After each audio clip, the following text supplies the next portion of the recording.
এই ଗୁମ୍ଫାରେ ଯେ ସ୍ୱୟଂ ଅନନ୍ତ ନାଗ ସପ୍ତଫେଣି ପ୍ରକଟ। ଏବେ ତାଙ୍କ ଦ୍ୱାର ହେଉଛି ଏଠି, ସେ ବାହାରିବେନି ଏବେ ଦେଖନ୍ତୁ, ଏବେ ଦେଖନ୍ତୁ ଏ ପଥର ଫଟା ହେଇଥିଲା। ପଛକରେ ଯେଉଁ ପଥର ଦେଖାଯାଉଛି ସେ କୌଣସି ସାଧାରଣ ପଥର ନୁହେଁ, ଇଏ ହେଉଛି ରାମାୟଣ ଯୁଗର ପଥର।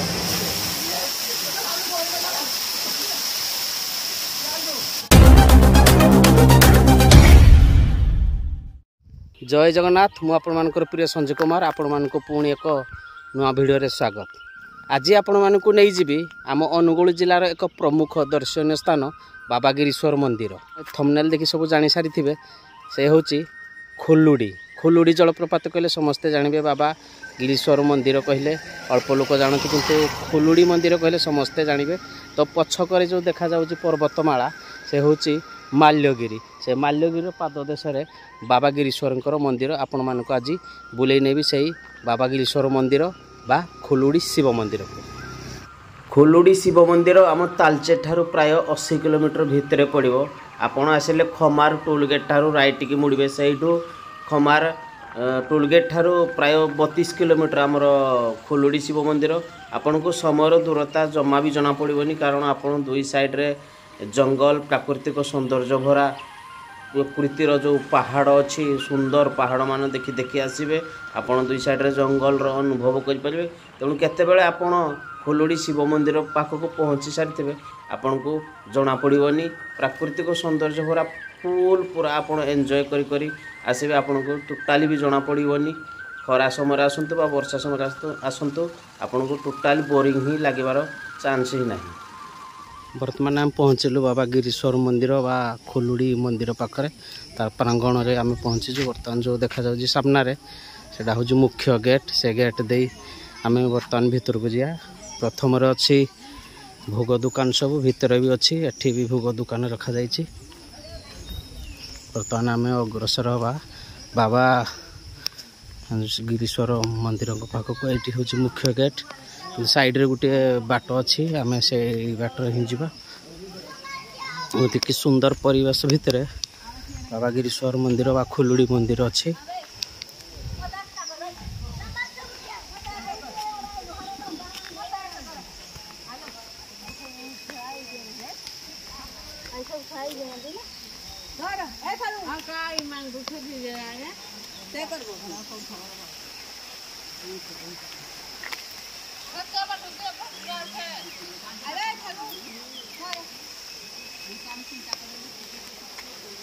जो जलप्रपात बा झरणार पानी यही रास्ता दे जाऊँ गोटे नाल अच्छी, तेणु या ब्रिज करा जाई एटे लोक सब जीवा आसवा कर। देखु झरणार पानी यपटे जाऊँची निष्कासन हो।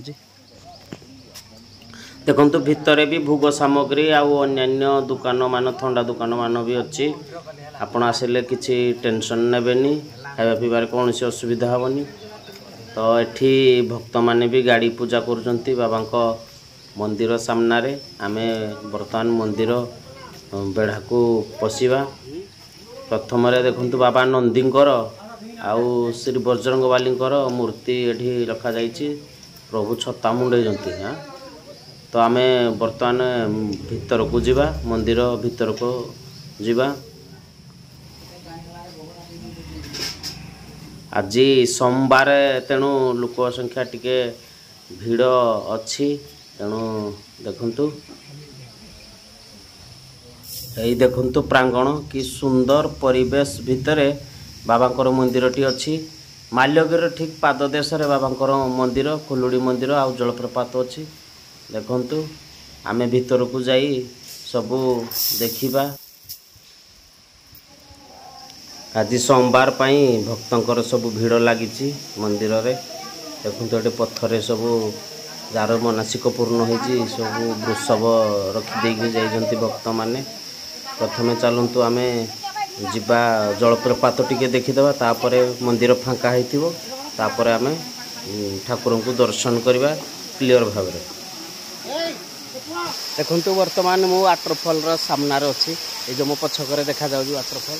बर्तमान वाटरफॉल को जाई आपण मानक मु देखेबी, माने पाखरु देखेबी। वाटरफॉल सामने गोटे सुंदर बट वृक्ष करा जार जो मनसिक ये छिट बांधी चूड़ी बांधी जाऊँच देखते कि सुंदर परिवेश है वाटरफॉल। वाटरफॉल रे पर्यटक सेल्फी नवा सहित गाधौंती देखु यपटे जो पानी निष्कासन हो नाल बाटी मुझे देखा प्रथम देखी जो अच्छी ब्रिज से ब्रिज आड़े ये पानी जाऊँगी।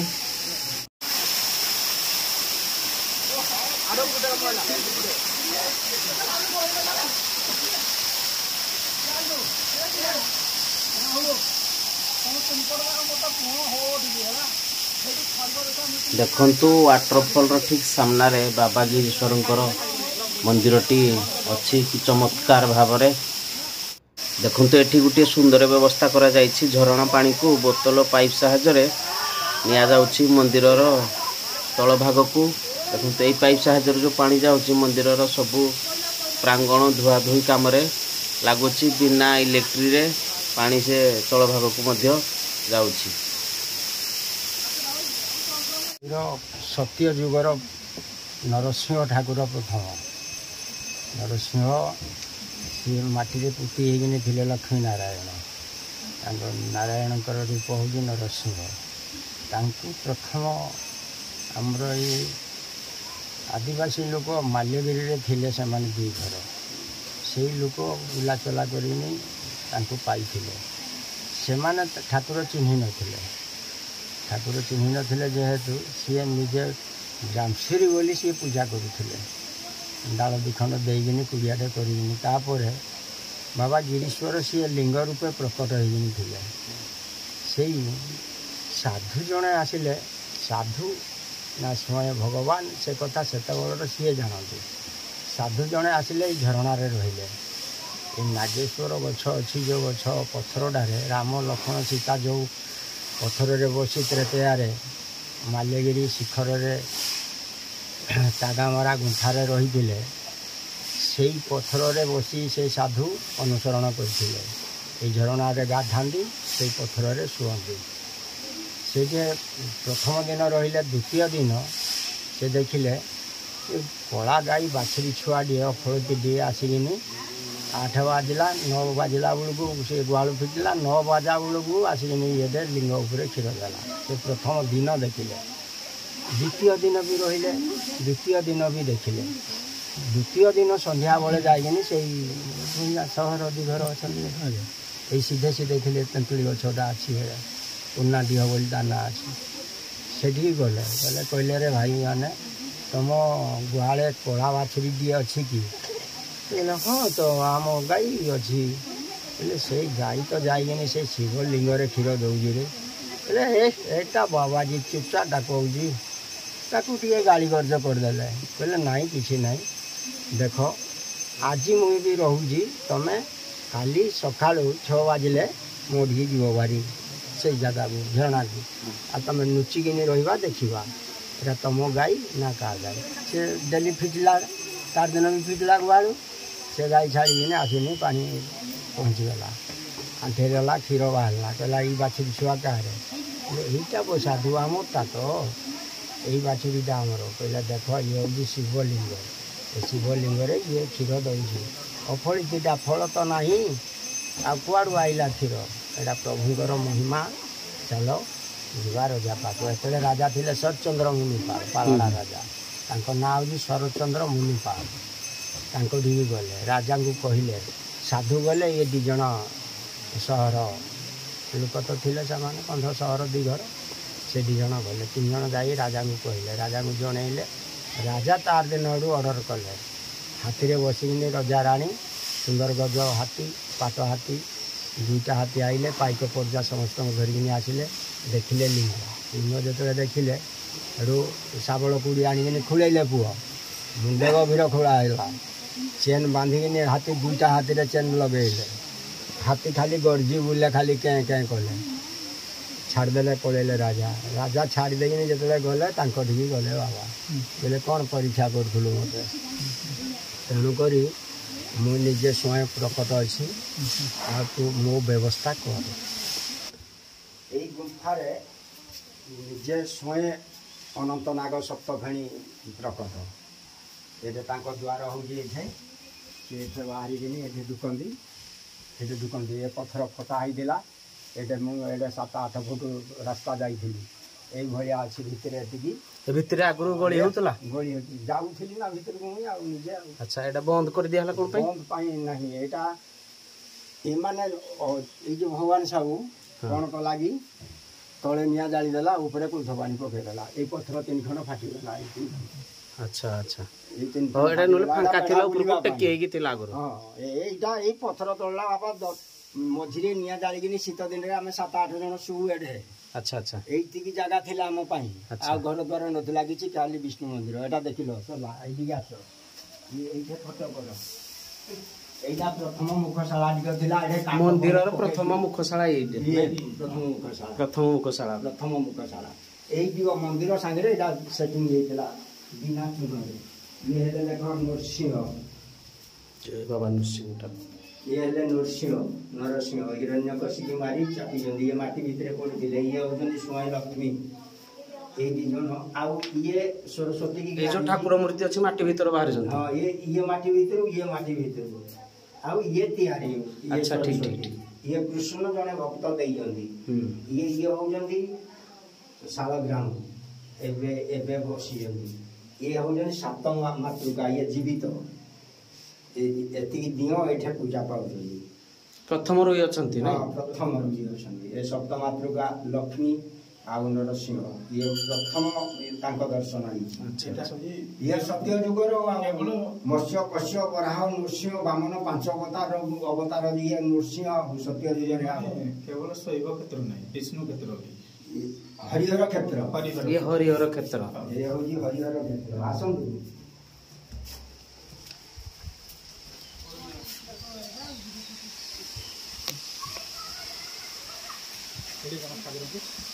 ଏଠି ଯୋଉ ସବୁ ପଥର ଅଛି, ଇଏ ତିଆରି ଜିନିଷ ସବୁ ଯାହାର ମାନସିକ ପୂର୍ଣ୍ଣ ହେଇଛି ସେ ଦେଇଛନ୍ତି ନା, ଭକ୍ତ ସବୁ ଦେଇଛନ୍ତି। ଇଏ ହେଉଛି ଆଜ୍ଞା ମେନ୍ ଜିନିଷ। ଇଏ ମାଟି ସାଙ୍ଗରେ ଲିଙ୍ଗ ବାହାରିଥିଲେ, ଇଏ ବାହାରିଥିଲେ। ୟାଙ୍କର ରୂପ ଦେଖ। ଇଏ ମାଟିରେ ଠାକୁର ଯେତେବେଳେ ଆବିର୍ଭାବ ହେଇଥିଲେ ଇଏ ସେଇ ଅମଳର ହିଁ ଅଛି ନା? ହଁ, ଇଏ ପ୍ରଥମ ବୃଷଭ। ଇଏ ସ୍ତମ୍ଭରେ ଥାନ୍ତି। ଇଏ ବଡ଼ ବୋଲି ତାଙ୍କୁ ଇଏ ବସେଇ ଦିଆହେଇଛି ଆଉ। ଆଚ୍ଛା ଆଚ୍ଛା,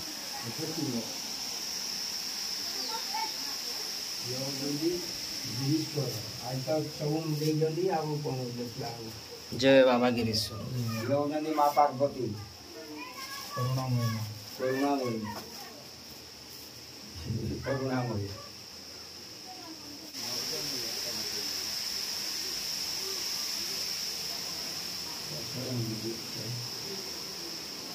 ମା ଗିରୀଶ୍ୱରୀ। ମା ଗିରୀଶ୍ୱରୀ ନା? ଯାହାର ନବରାତ୍ର କାର୍ଯ୍ୟ ସଫଳ।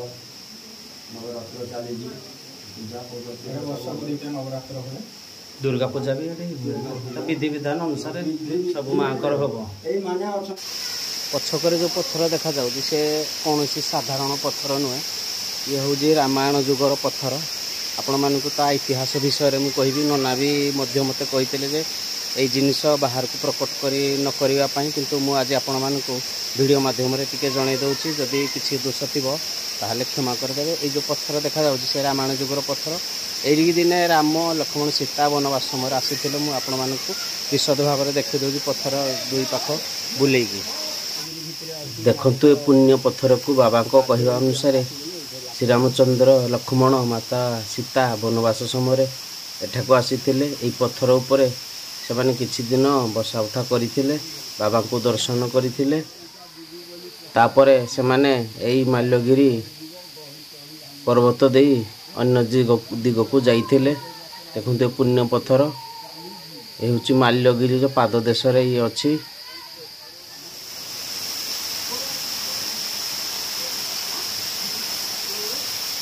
ବର୍ତ୍ତମାନ ମନ୍ଦିର ବୁଲାବୁଲି ସଲା ଖୋଲୁଣି ମନ୍ଦିର। ଆପଣଙ୍କୁ ଭିଡ଼ିଓଟି କେମିତି ଲାଗିଲା ନିଶ୍ଚିନ୍ତ କମେଣ୍ଟ ମାଧ୍ୟମରେ ଜଣାଇବେ। ଯଦି ଭଲ ଲାଗିଛି ତାହେଲେ ଲାଇକ୍, ସେୟାର ଆଣ୍ଡ ସବସ୍କ୍ରାଇବ୍ କରିଦେବେ। ତ ଏତିକିରେ ରହୁଛି। ଜୟ ହିନ୍ଦ, ଜୟ ଜଗନ୍ନାଥ।